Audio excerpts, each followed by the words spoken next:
দীর্ঘ অনেক দিন বাদে আবার একটা ভিডিও নিয়ে চলে আসলাম।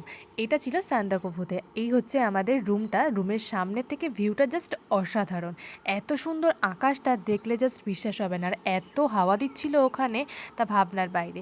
এরপর আমরা চলে গেলাম দুপুরে লাঞ্চটা করার জন্য। কারণ আমরা দুপুর ওখানে পৌঁছে গিয়েছিলাম।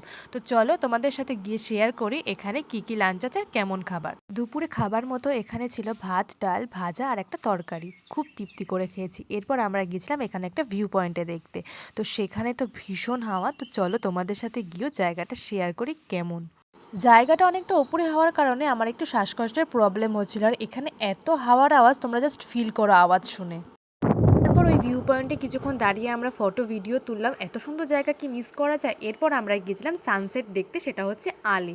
এখানেও বীভৎস হাওয়া, মানে এখানে হাওয়াই এই আলেও কিন্তু বীভৎস রকমের হাওয়া, আর ঠিক ততটাই ঠান্ডাও ছিল। তবে একটাই আফসোসের ব্যাপার, আমরা যেদিনকে গিয়েছিলাম সেদিনকে ওখানে বরফ পাইনি।